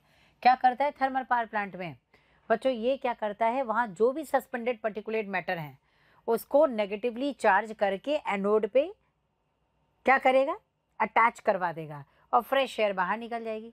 आप सोचो यहाँ पर लाइक अगर मैं कहूँ ये थर्मल पावर प्लांट है तो उसमें सस्पेंडेड पार्टिकुलेट मैटर बहुत ज़्यादा है ना, तो इलेक्ट्रोस्टैटिक प्रेसिपिटेटर क्या करता है कि इलेक्ट्रिकल फील्ड बना देता है और उसके कोरोना नेगेटिवली चार्ज प्रोड्यूस करते हैं, नेगेटिव चार्ज इलेक्ट्रॉन्स होते हैं, तो वो क्या करेंगे जो भी सस्पेंडेड पार्टिकुलेट मैटर है एसपीएम है उसको नेगेटिवली चार्ज कर देगा। जब यही डर्टी एयर एनोड के थ्रू पास होगी तो नेगेटिवली चार्ज जो एसपीएम है वो इसके एनोड पे जा कर के स्टक हो जाएगा और फ्रेश एयर यहाँ से निकल जाएगी। ठीक, इसका मतलब सस्पेंडेड पार्टिकुलेट मैटर को ही फिल्टर आउट करता है ये। नेक्स्ट आते हैं electrostatic precipitator in thermal power plant removes ionising radiation. Radiations को रिमूव करने का इसका कोई रीज़न नहीं होता बच्चों। ये रेडिएशन नहीं एसपीएम को रिमूव करता, सस्पेंडेड पार्टिकुलेट मैटर को रिमूव करता। अगर आप स्क्रबर देते तो मोस्टली गैसेस को वो रिमूव कर देता, ऐसा होता। इससे आपको बताना है ये स्टेटमेंट रॉन्ग है। तो यहाँ पे देखिए both statement 1 and statement 2 are incorrect. Statement 1 is correct but the statement 2 is incorrect. ये है correct answer. Statement 1 is incorrect but statement 2 is correct. ये तो एकदम यहाँ पर जो है उल्टा हो गया है, सब रॉन्ग ही होंगे बच्चों ऑब्वियसली, क्योंकि राइट आंसर क्या है, फर्स्ट स्टेटमेंट करेक्ट और सेकंड स्टेटमेंट रॉन्ग है। Right. Code F5 question number 185 radial symmetry is not found in adult of phylum. कौन सी फाइलम में रेडियल सिमेट्री नहीं है, किसके एडल्ट में रेडियल सिमेट्री नहीं है बच्चों? तो यहां पर देखिए एनिमल किंगडम का क्वेश्चन। एनिमल किंगडम में पहला ऑप्शन हेमिकॉर्डेटा। हेमिकॉर्डेटा बायलैटरल होती है, coelenterata radial, echinodermata radial, ctenophora radial, इन सब के एडल्ट में रेडियल सिमेट्री है। तो करेक्ट आंसर क्या होगा? Correct answer is 1। और इसका जो क्वेश्चन आया है वो एनसीईआरटी के पेज नंबर 47 से आया है। नेक्स्ट क्वेश्चन दिया है select the correct statement. First दिया है tetrad formation is seen during leptotene. Basically prophase stage दे रखी है, प्रोफेज स्टेजेस के फंक्शंस दे रखे हैं। सो फर्स्ट जो ऑप्शन दिया है that is tetrad formation is seen during leptotene. Second दिया है during anaphase the centromere split and chromatid separates. तीसरा दे रखा है terminalization takes place during the pachytene stage. D option जो दिया है that is nucleolus, Golgi complex and ER are reform during telophase. And last जो दे रखा है that is crossing over takes place between the sister chromatid of homologous chromosome. Okay, so basically 5 options दे रखे हैं एंड इसमें से हमें करेक्ट स्टेटमेंट्स फाइंड आउट करने हैं। सो पहला दिया है tetrad formation is seen during the leptotene. इसके लिए आप पेज डायरेक्ट एक ही सिंगल पेज पे सारे स्टेटमेंट्स आपको मिल जाएंगे। दैट वुड बी आपका पेज नंबर 166 हो जाएगा। सो उसमें क्लियरली मेंशन है, एनसीईआरटी का पेज नंबर 166, उसमें क्लियरली मेंशन है सारे के सारे स्टेटमेंट्स। फर्स्ट स्टेटमेंट जो दिया हुआ है टेट्राड फॉर्मेशन वो बेसिकली आपका जाइगोटिन स्टेज के अंदर देखने को मिलता है। बेसिकली प्रोफेज 1 की 5 स्टेजेस हैं। The first one is leptotene, second one is zygotin, third one is pecitine, fourth one is diplotene and fifth one is dikinesis. So इस तरीके से 5 stages दे रखी हैं जिसमें पहला definitely zygotin को represent करता है। So again first जो होगा वो wrong हो जाएगा। B जो statement दे रखा है that is during anaphase the centromere split and chromatid separates, ये बात सही है। Basically ये statement anaphase 2 के लिए दे रखा है। Next जो segment दे रखा है that is terminalization takes place during the pecitine. No, जो बेसिकली डाइकाइनेसिस जो स्टेज है उसमें टर्मिनलाइजेशन जो है वो आपको देखने को मिलेगा जिसमें क्रॉसिंग ओवर एंड हो जाएगा। सो बेसिकली इसका आंसर पेकाइटिन ना होके आपका डाइकाइनेसिस रहना चाहिए। नेक्स्ट डी जो दे रखा है nucleolus, Golgi complex and ER are reform during telophase. बिल्कुल सही स्टेटमेंट है, क्लियर एनसीईआरटी का स्टेटमेंट है। सो डी बी अगेन सही हो जाएगा। बी एंड डी मेरे हिसाब से ठीक है। ए एंड सी मैंने रॉन्ग किए हैं। ई और देख लेते हैं। The crossing over takes place between this sister chromatid two homologous chromosome. Okay, so crossing over takes place तो होगा बट सिस्टर क्रोमेटिड में नहीं, नॉन सिस्टर क्रोमेटिड में होगा। सो डेफिनेटली ई स्टेटमेंट भी अगेन रॉन्ग हो जाता है। अब नीचे स्टेटमेंट्स चेक कर लेते हैं। जो फर्स्ट ऑप्शन जो बेसिकली दिया बी एंड डी, ओके अपन ने भी करेक्ट बी एंड डी किए हैं। सो उस हिसाब से मोस्ट ऑप्टिमल आंसर जो है वो फर्स्ट हो जाना चाहिए। बच्चों code F5 question number 187, which of the following is not an advantage of inbreeding. Inbreeding का क्या एडवांटेज नहीं है? पहला तो देखते हैं एनिमल हस्बेंड्री का क्वेश्चन है, स्ट्रेटजी वाले चैप्टर से क्वेश्चन एनिमल हस्बेंड्री का। It exposes harmful recessive gene that are eliminated by selection. तो ये एक्सपोज कर सकता है, बिल्कुल ठीक है। Elimination of less desirable gene and accumulation of superior gene takes place due to it, ठीक है। It decreases the productivity of inbreed population after continuous inbreeding, ये भी इसके लिए सही है, ठीक है। और यहां बोल इट डिक्रीजेस होमोजाइगोसिटी, ये गलत है, गलत ही फाइंड करना है क्योंकि होमोजाइगोसिटी को इंक्रीज करता है। एक्चुअली क्वेश्चन की लैंग्वेज थोड़ा सा हमें दिक्कत कर रही थी, लेकिन जब हमने ऑप्शन देखा तो हमें समझ में आ गया कि ये इनब्रीडिंग से रिलेटेड करेक्ट और इनकरेक्ट पूछना चाह रहा है। मतलब ये इनकरेक्ट की बात कर रहा है जो इनब्रीडिंग से रिलेटेड है। क्वेश्चन में वो एडवांटेज वाली बात जरूर दे दी है, लेकिन जिससे कंफ्यूजन हो रहा था हमको कि कुछ स्टेटमेंट ऐसे भी हैं जो एडवांटेज नहीं है, लेकिन जब 4 ऑप्शन पढ़ते थे तो आपको क्लियर हो जाना चाहिए वाली बात कि ये करेक्ट और इनकरेक्ट, मतलब ये इनकरेक्ट की बात कर रहा है कि कौन सा उससे रिलेटेड नहीं है। तो करेक्ट आंसर बच्चों क्या होगा? 4। और ये एनसीईआरटी के पेज नंबर 167 से आया है। 188 क्वेश्चन स्टूडेंट, और ये 11th NCERT animal kingdom topic, उसे एनिमल किंगडम टॉपिक से 59 पेज और 60 पेज पर ये मिलेगा। जी हाँ, और unique feature of mammal, mammal के यूनिक फीचर मैमरी ग्लैंड, हमने क्लास बार बार याद कर रखा है। Mammary gland, diaphragm, ear pinna, hair, ये वर्ड हमने बोले ना मैमल्स के यूनिक फीचर। तो बस अब आपको मैच करना, हेयर मिल गया, ईयर पिन्ना मिल गया, मैमरी ग्लैंड मिल गया, हमारा तो पहले ऑप्शन में आंसर मिल गया। यस, इनडायरेक्ट डेवलपमेंट वैसे मैमल में नहीं होता है, स्टेटमेंट ही गलत है। मोनोकोंडालिक स्कल मैमल की वैसे नहीं होती है, डाइकोंडालिक स्कल होती है, डेवलपमेंट भी डायरेक्ट है। अगला टिम्पैनिक मेम्ब्रेन और मैमल, ये मिलती है टिम्पैनिक मेम्ब्रेन, पर ये तो एम्फीबिया में भी है, रेप्टाइल में भी है टिम्पैनम। आप मैमल का कैरेक्टर कैसे बोलोगे? मैमल के कैरेक्टर तो hair, ear pinna, diaphragm, mammary gland है। आपको 3 ढूंढने थे, बहुत सिंपल। क्वेश्चन में फर्स्ट आंसर जाएगा 188 एनिमल किंगडम टॉपिक्स में फर्स्ट आंसर स्टूडेंट। नेक्स्ट जो दिया हुआ है, given below are 2 statements. Statement first है, during G0 phase of cell cycle the cell is metabolically inactive.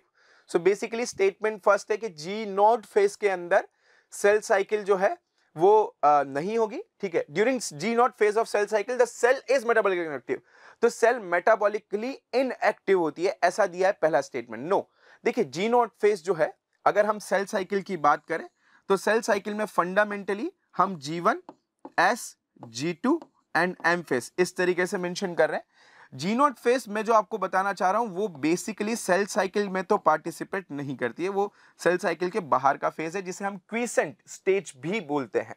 So fundamentally इस स्टेज के अंदर सेल साइकिल के कोई भी इवेंट में पार्टिसिपेट नहीं करेगी, लेकिन आप यहां पर ऑब्जर्व करेंगे कि जो सेल है वो मेटाबॉलिकली एक्टिव होगी। इसके एग्जांपल्स बेसिकली न्यूरॉन्स हो सकते हैं, हार्ट सेल्स हो सकती हैं, जो फंडामेंटली मेटाबॉलिकली तो एक्टिव होती है, यानी अपना फंक्शन जो फिजियोलॉजिकल रोल है वो तो परफॉर्म करेगी, बट वो सेल साइकिल के किसी भी इवेंट का हिस्सा नहीं बनने वाली है। Is that clear? सो उस हिसाब से मेरे हिसाब से फर्स्ट स्टेटमेंट जो है वो रॉन्ग हो जाएगा। सेकंड जो दिया है, बिकॉज इसमें इनएक्टिव दिया है, it should be active. Second statement जो दिया है, that is the centrosomes undergoes duplication during S phase of interphase. ये स्टेटमेंट ठीक है कि सेंट्रोसोम्स जो है वो एस फेज में, जैसे जैसे एस फेज की अगर हम बात करें तो उसके अंदर डीएनए क्लियरली एनसीईआरटी में मेंशन है ये चीज भी, ठीक है, पेज 164 आप इसमें रेफर कर सकते हैं। सो डीएनए रेप्लिकेशन तो यहाँ पर है ही है, उसके साथ बेसिकली आपके सेंट्रियोल्स भी डुप्लीकेट हो जाते हैं, ये मेंशन करती है एनसीईआरटी, है ना। एंड सेंट्रियोल डुप्लीकेट्स सो ये क्लियरली एनसीईआरटी में मेंशन है दोनों इवेंट्स के बारे में जो कि एस फेज के अंदर होता है। सो उस हिसाब से स्टेटमेंट 2 ठीक हो जाएगा, स्टेटमेंट 1 रॉन्ग हो जाएगा। तो देख लेते हैं, पहला दिया है both statement 1 and 2 are incorrect. No, statement 1 is correct but statement 2 is incorrect. Again wrong because statement 1 हमने इनकरेक्ट माना है जस्ट बिकॉज स्टेटमेंट 1 मेरे हिसाब से रॉन्ग है एंड स्टेटमेंट 2 करेक्ट है।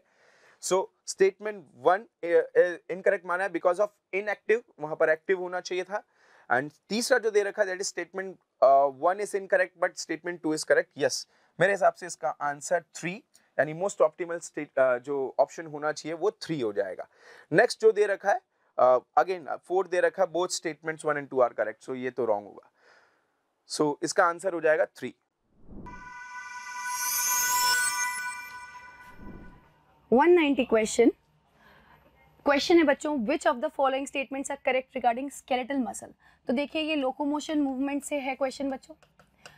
अगर आप ध्यान से देखेंगे मसल के बारे में 218 पेज नंबर 219 पेज नंबर पे आपको 11th के एनसीईआरटी में मिलेगा। पहला पॉइंट देखें बच्चों, हमें ध्यान रखना है, करेक्ट बताना है, इनकरेक्ट नहीं।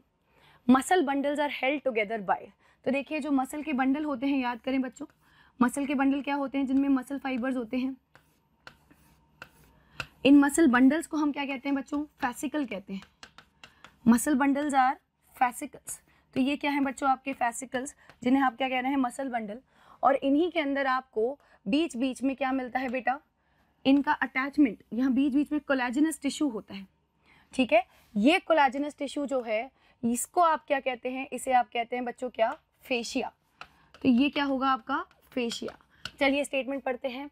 Muscle bundles are held together, देखिए दो मसल बंडल को जोड़ के रखने वाला क्या होता है, एक कोलेजनस कनेक्टिव टिश्यू लेयर, और उसे फैसिकल नहीं बेटा फेशिया कहते हैं। डायरेक्ट एनसीईआरटी लाइन, इसलिए ये क्या हो गया, रॉन्ग। ए क्या है, रॉन्ग। सेकंड पढ़ते हैं बेटा, जब मायोफाइब्रिल की बात करते हैं बेटा, तो इनके अंदर आपका जैसे एंडोप्लाज्मिक रेटिकुलम होता है, इसमें क्या होता है, सार्कोप्लाज्मिक रेटिकुलम, और ये क्या स्टोर करता है बेटा, कैल्शियम। तो बिल्कुल करेक्ट स्टेटमेंट दे रखा है, देखिए सार्कोप्लाज्मिक रेटिकुलम और muscle fibre is a store house of calcium ion, very important for contraction, क्योंकि कैल्शियम के बिना कॉन्ट्रैक्शन नहीं हो सकता।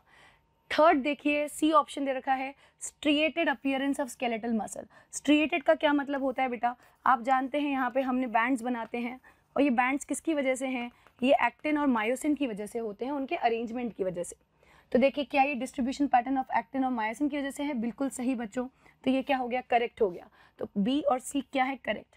डी देखें, M line is considered as functional unit of contraction called sarcomeres. तो देखिए अगर यहाँ से देखें, functional unit of contraction sarcomere होती है बेटा, पर एम लाइन नहीं होती। जो डिस्टेंस दो जेड लाइन के बीच में होता है, टू कॉन्सिक्यूटिव जेड लाइन, इधर देखें, अगर ये आपकी एक जेड लाइन है, ये आपकी दूसरी जेड लाइन है, इनके बीच का ये जो पार्ट है इसे आप सार्कोमियर कहते हैं। तो दो जेड लाइन के बीच में क्या होता है आपका सार्कोमियर, और वो होता है फंक्शनल यूनिट। एम लाइन नहीं होती है फंक्शनल यूनिट। तो ये क्या हो गया, इनकरेक्ट। तो देखिए क्या क्या करेक्ट है, बी और सी। तो आंसर जाएगा first option, B and C only. बच्चों code F5 question number 191, which of the following statements are correct. Again circulatory system, body fluid and circulation का क्वेश्चन। पहला कह रहा है basophils are most abundant cells of total WBC, ये तो गलत है। बेसोफिल तो मोस्ट अबंडेंट होती नहीं, न्यूट्रोफिल होती है। Basophil secrete histamine, serotonin, heparin, correct है। Basophils are involved in inflammatory response, ये भी करेक्ट है क्योंकि histamine means inflammatory reaction. Basophils have kidney shaped nucleus, ये वाली बात, किडनी शेप्ड न्यूक्लियस वाली बात क्या है बच्चों, गलत है यहाँ पर। और बेसोफिल्स आर ए ग्रेन्युलोसाइट, गलत है, तो ग्रेन्युलोसाइट होती है। तो करेक्ट ऑप्शन चूज करना था बच्चों, बी और सी करेक्ट हैं। तो करेक्ट आंसर क्या होगा, करेक्ट आंसर इज सेकेंड। ये बॉडी फ्लूइड एंड सर्कुलेशन का क्वेश्चन है बच्चों, एनसीईआरटी के पेज नंबर 279 से आया है।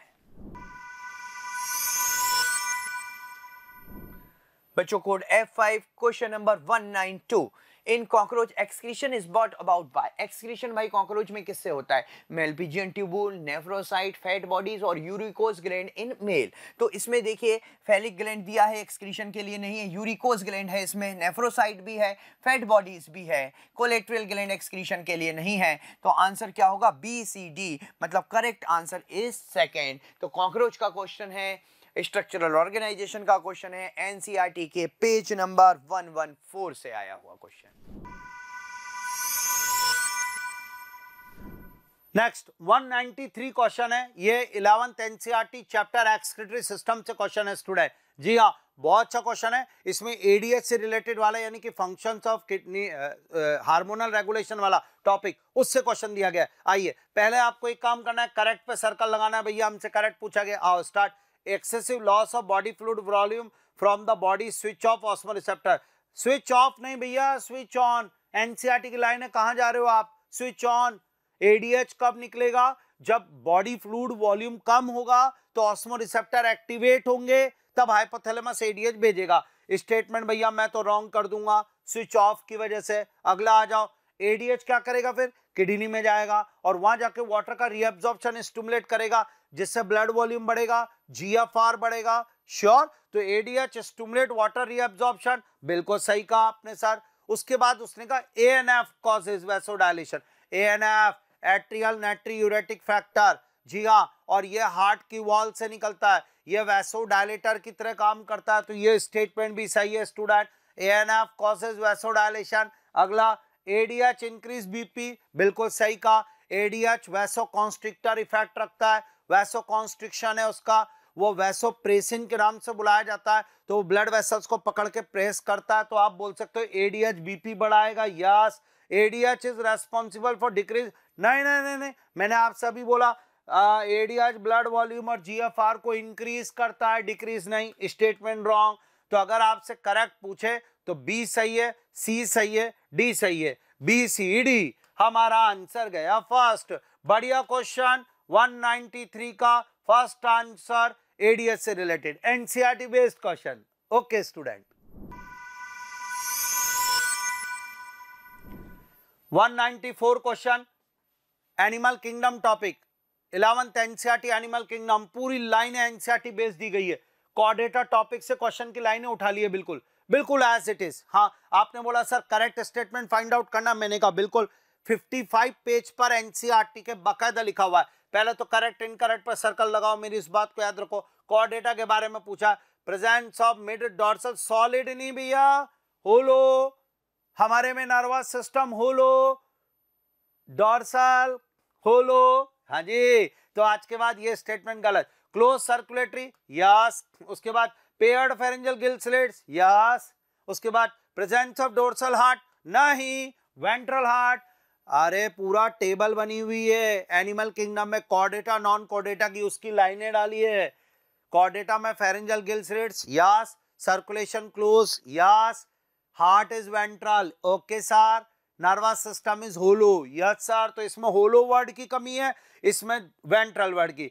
ट्रिप्लोब्लास्टिक सही है, सूडो सिलोमेट नहीं, सिलोमेट होते हैं, ये भी गलत हो गया। करेक्ट पूछा है, करेक्ट में तो मुझे बी और डी ही करेक्ट लग रहे हैं। क्यों बोलते हो ट्रिप्लॉक और बी? और उसके बाद उसने बोला सॉलिड। क्लोज सर्कुलेशन सही है, पेयर्ड फेरेंजियल गिल स्लिट सही है, डॉर्सल हार्ट गलत है, ट्रिप्लोब्लास्टिक यस। तो हमारा आंसर जाना चाहिए इसमें बी और सी स्टूडेंट, डी नहीं सी। तो बी और सी फर्स्ट आंसर बैठेगा, डी तो गलत है डॉर्सल हार्ट वाला। 194 का फर्स्ट आंसर बी और सी करेक्ट जा रहा है। एनसीईआरटी बेस्ड सिंपल क्वेश्चन, बढ़िया कोऑर्डिनेटर फाइलम का। तो 194 का फर्स्ट आंसर। चलिए बच्चों देखते हैं इस समय next question. Match the list 1, list second से मैच करना था, लॉजिस्टिक, एक्सपोनेंशियल ये सब दिया गया है। तो आपको यहाँ पर कुछ जो है क्वेश्चंस ऐसे मिल जाएंगे, जैसे पेज नंबर आप इसमें देखिएगा 227 पे है, 229 पे, ऐसे पेज नंबर पे कुछ मिल जाएंगे आपको। यहाँ देखिएगा बच्चों, logistic growth, exponential growth, expanding age pyramid, stable age pyramid. आप पहली बात तो ये किसके कैरेक्टरिस्टिक फीचर पढ़ रहे हैं? Population attributes. हम लोग ऑर्गेनिज्म एंड पॉपुलेशन इकोलॉजी का चैप्टर है, उसमें पॉपुलेशन एट्रीब्यूट्स में ये आता है, उसके कैरेक्टरिस्टिक्स में आता है, इसको मैच करना है आपको। चलिए लॉजिस्टिक ग्रोथ, आपको बताना है लॉजिस्टिक ग्रोथ क्या होती है बच्चों। लॉजिस्टिक ग्रोथ होती है जहाँ पे हम कहते हैं ग्रोथ लॉजिकल हो। किसी भी हैबिटेट में रिसोर्सेज लिमिटेड है और limited resources limited population size को ही जो है कैरी कर सकता है। ठीक, तो अगर लॉजिस्टिक ग्रोथ है इसका मतलब लिमिटेड रिसोर्सेज हैं और लिमिटेड रिसोर्सेज में एक उसकी अपनी कैरिंग कैपेसिटी होती है कि लिमिटेड ही पॉपुलेशन साइज को बेयर करेगा। तो किससे मैच करोगे? देखो भाई, लॉजिस्टिक ग्रोथ है, अनलिमिटेड रिसोर्सेज तो हो नहीं सकते, लिमिटेड है, यहाँ से मैच कर दो। लिमिटेड रिसोर्सेज अवेलेबिलिटी कंडीशन है, तभी ग्रोथ क्या है? लॉजिस्टिक है, जिसको वरहल्सपन ने दिया था, इसीलिए उनके नाम पे वरहल्सपन लॉजिस्टिक ग्रोथ भी कहते हैं। सेकेंड आते हैं बच्चों, सेकेंड में देखिएगा एक्सपोनेंशियल ग्रोथ। एक्सपोनेंशियल ग्रोथ क्या होता है? ज्योमेट्रिकल ग्रोथ क्या होता है? जब ग्रोथ बहुत ज़्यादा बढ़ती जाए और जे शेप ग्रोथ कर्व बना दे। अगर हम यहाँ ग्रोथ कर्व की बात करें बच्चों, तो यहाँ आपको बताना है टाइम के ड्यूरेशन में, है ना, ग्रोथ कितनी हो रही, पॉपुलेशन ग्रोथ कितनी हो रही है, ये एक्चुअली पॉपुलेशन ग्रोथ है। तो इसके रेस्पेक्ट में आप देखो कि पॉपुलेशन ग्रोथ कैसे हो रही है। मान लो मैंने कहा ये लॉजिस्टिक ग्रोथ है, तो आपको बताना है ये ऐसे शेप या सिग्मॉइड बन जाएगा, ऐसे ही तो बनेगा, ऐसे शेप या सिग्मॉइड बनेगा क्योंकि ग्रोथ लॉजिस्टिक है। लेकिन अगर ये यहाँ पर मैं ये कह दूँ एक्सपोनेंशियल ग्रोथ है, तो कैसा ग्रोथ करवाएगा बच्चों? जे शेप ग्रोथ करवाता है। क्यों? क्योंकि यहाँ पर पॉपुलेशन बढ़ती जा रही है, ये आर्टिफिशियल कंडीशन है, जबकि रिसोर्सेज हम प्रोवाइड कर रहे हैं।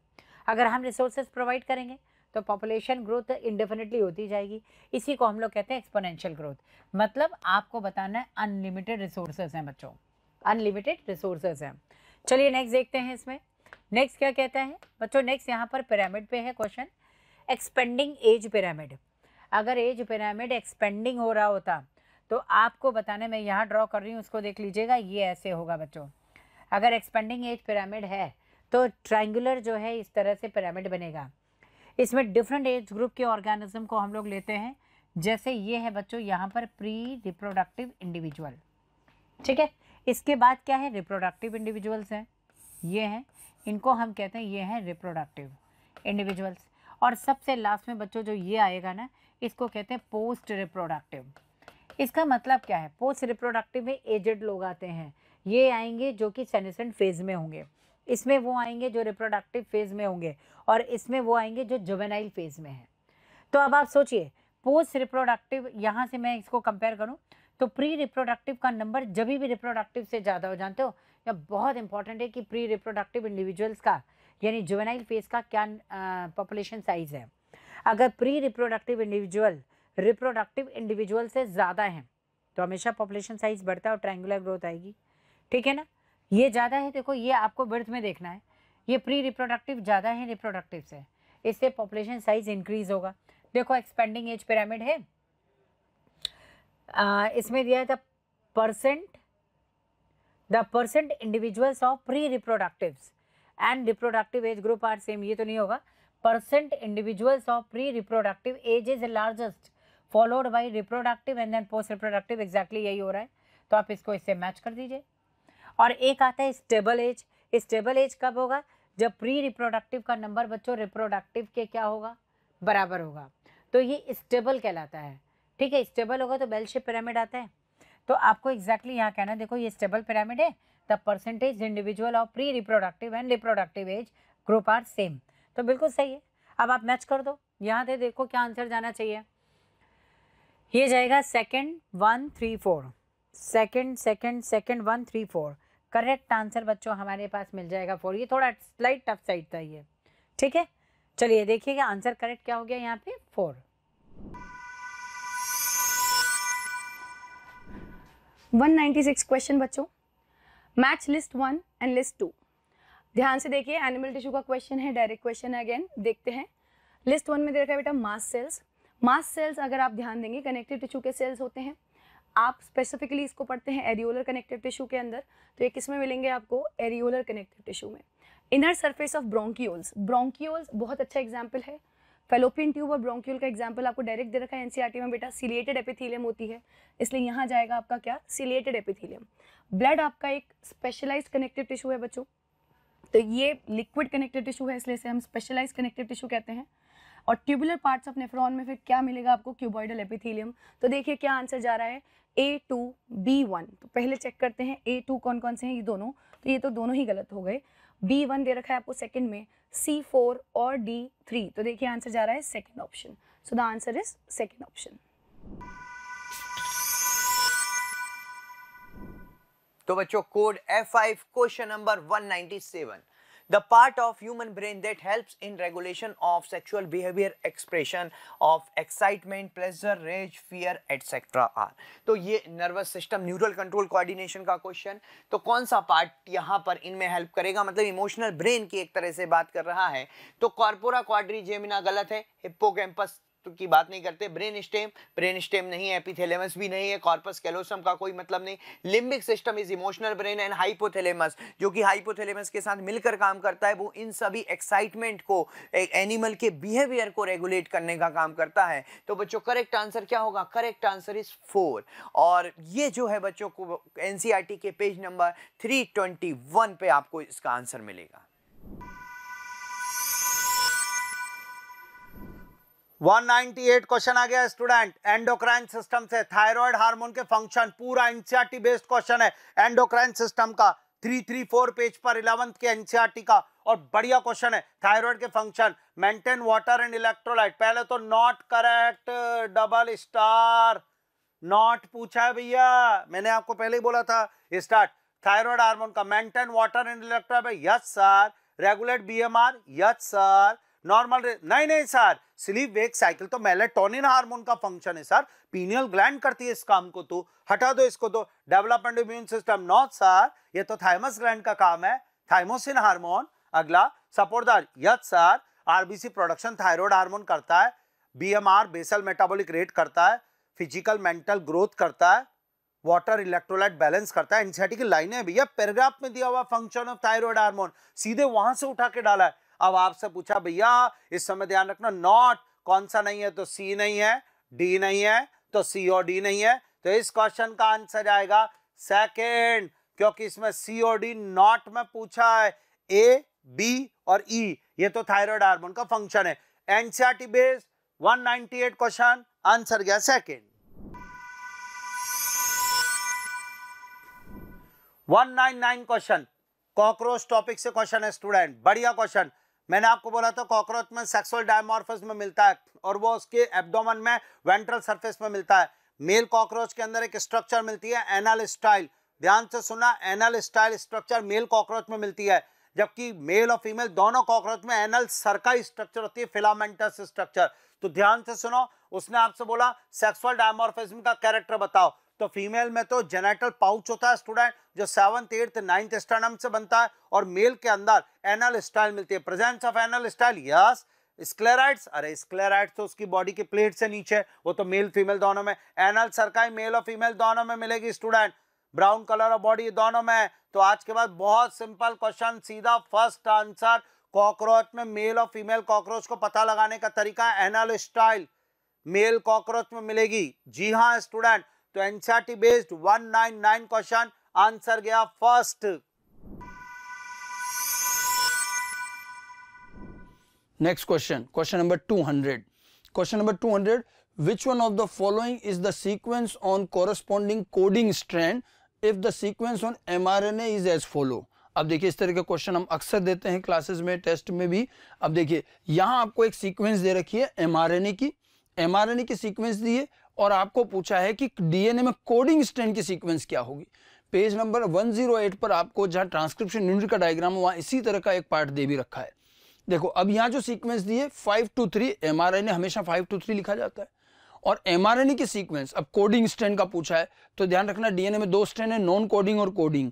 आरएनए हमेशा बनता है नॉन कोडिंग से, यानी कि नॉन कोडिंग से तो mRNA बनेगा कॉम्प्लीमेंट्री, ठीक है। और mRNA की सीक्वेंस कोडिंग स्ट्रैंड से बिल्कुल सेम रहेगी, बस थाइमिन और यूरेसिल का डिफरेंस होगा। तो अगर आपको आरएनए की सीक्वेंस दी है और कोडिंग स्ट्रैंड पूछा है, तो एज सच ये की सीक्वेंस होगी, बस यूरेसिल की जगह थाइमिन कर दो।